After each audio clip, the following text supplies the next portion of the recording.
This week has just piled on more than I thought was possible. Classes, deadlines, snowstorms.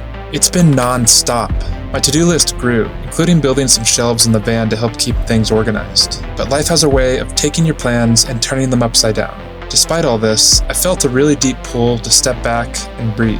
The mountains called to me and promised a pause from the relentless pace I've been going at. This was a chance to reconnect with the rhythms of nature instead of the deadlines of daily life. It's finally time to load up the van. After that brutal chemistry test this morning, I need this trip more than ever. Seriously, who schedules a test on a Saturday? It was pretty cruel, but at least it's done for now, and I'm ready to leave it all behind for a while. I've been meaning to build some organizational shelving in my van for weeks, but between the cold, snow, and the start of the school semester, I just haven't had time. It just hasn't happened yet. So for now, we're keeping it simple. Just the essentials, nothing extra. This trip is about stepping away from the noise, disconnecting from the constant buzz of everyday life, and finding just a little bit more stillness. No distractions, no schedules, just time to breathe, reset, and hopefully no chemistry homework.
Well, I finally arrived. I'm out here in the beautiful mountains. I think I'm at about 8,000 feet. I just fired up the heater. It's supposed to drop down to about 14 degrees tonight, so that's pretty cold. It's about 65 degrees in the van right now. One of the hardest things about living in a van is trying to find a parking spot for the night. Once I found my spot, I can generally just relax. When I'm out here relaxing in the mountains, I usually like to read or listen to music. Right now, I'm reading the book called The Light Eaters. I just started this book, but so far, the prologue has been amazing. It's about the concept of plant consciousness. We typically don't think about plants having consciousness or even a nervous system in the way that humans do. So it's pretty interesting so far. It's so quiet out here in the winter, and it's such a stark contrast to the way that it was in town with all that noise and commotion. I think I'm gonna fire up some Trader Joe's burritos in my mini air fryer. Nothing fancy, but they really hit the spot after a long day.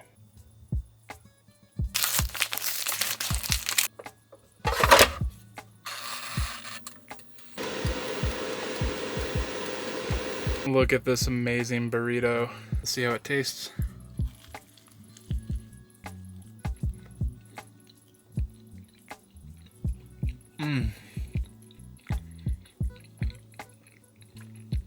It's so good. That was so delicious. I think I'm gonna brew a warm drink to finish the night.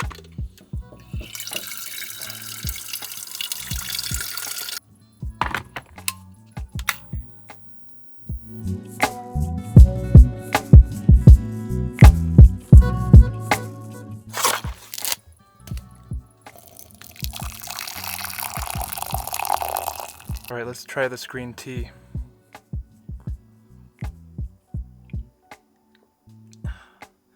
It's very good, very refreshing.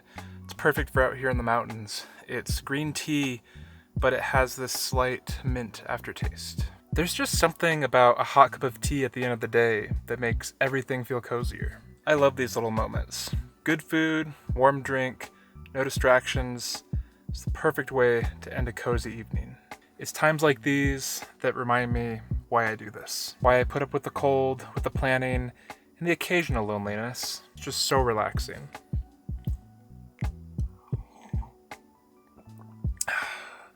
Think I'm gonna go get some sleep.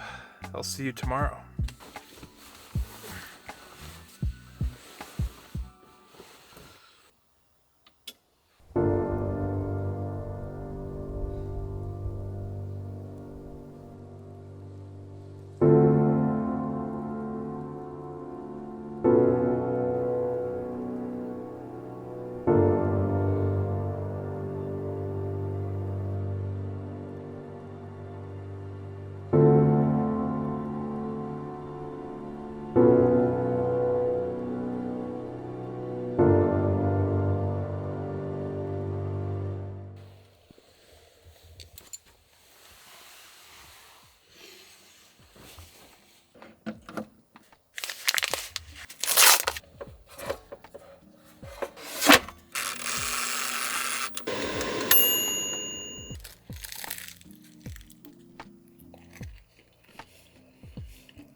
so good.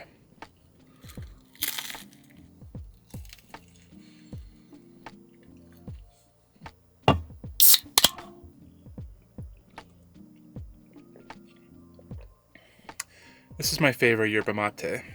Enlightenment is so good. Morning out here in the mountains is amazing. The cold air wakes me up faster than any cup of coffee ever could. I can really feel a difference in my lungs. It's like this crisp air that gives clarity to everything. There's just something about these quiet mornings that make me feel more connected. It's almost like the world has just pressed the pause button for a moment. I think I'm gonna head out early for a little hike. Let's see if we can get to the top of Grey Rock Mountain.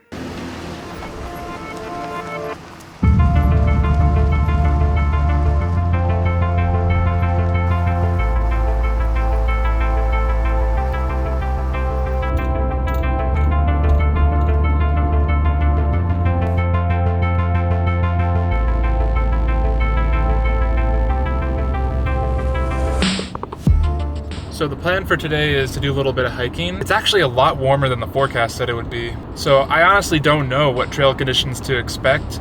Typically with all this snow and ice, once it melts, it just creates really muddy conditions.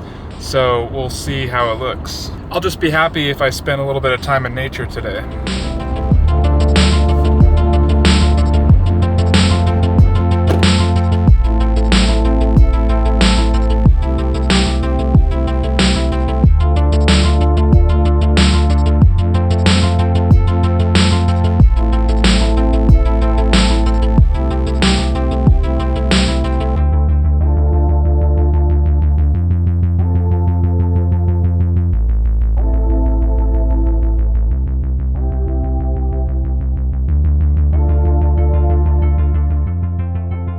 I think I'm gonna take this layer off. Once the sun's out, it just warms up.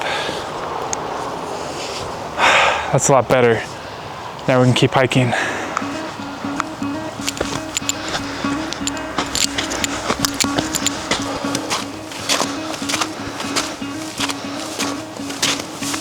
You know, with how much I've been hiking in these mountains, I've been thinking a lot about what I've been learning in my watershed science class. It's easy to take water for granted when you can just turn on a faucet at home, but being out here, you can see that this is where it all really begins. These mountains are like giant natural reservoirs.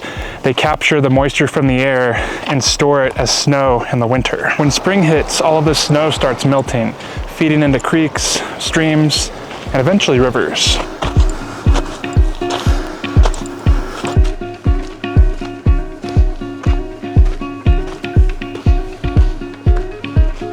A lot of the water people use and rely on every day actually starts in places like this. I was reading about how climate change is shifting the snowmelt cycle. Winters are getting much shorter and snow is melting earlier than it used to. That throws everything off, from the flow of the rivers to how much water is available in the system for people and wildlife downstream. Kind of crazy to think that whatever happens up here will affect dense population centers and cities miles away from here. This looks like a good spot to take a break. I was just thinking, since I live in my van, I have to be super conscious about how much water I use. I don't have any large tanks. I only have a 5-gallon plastic water jug. Every drop matters, whether it's for drinking, cooking, or cleaning. And ever since I started spending more time out here in places like this, I've really started to see how everything's connected. These little trickles of water from the snowmelt coming off of the trails in the mountains might not seem like much now, but as it flows downhill, it joins bigger streams, rivers, and eventually supplies reservoirs to entire cities. The way nature manages water is honestly kind of genius. Nothing is wasted. Everything is part of a cycle. It really makes me think to stop and wonder about how much water we use in our everyday life. When you have this unlimited access to it, it's really easy to forget where it all actually comes from. But I think when you're out here, seeing it when you're at the source, it makes you appreciate it in a whole new way. That was a nice break. I'm gonna go a little bit further, I think.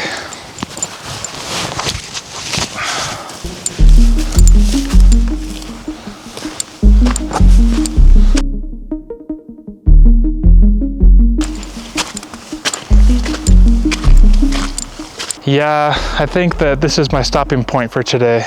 The ice on the trail is just getting a little bit sketchy for me. It's a lot more than I expected. Honestly, no view is worth slipping and getting hurt out here. I'll just take this as a reminder that some things aren't meant to be forced. The mountains will still be here next time, and when the trail conditions are right, I'll make it to the summit.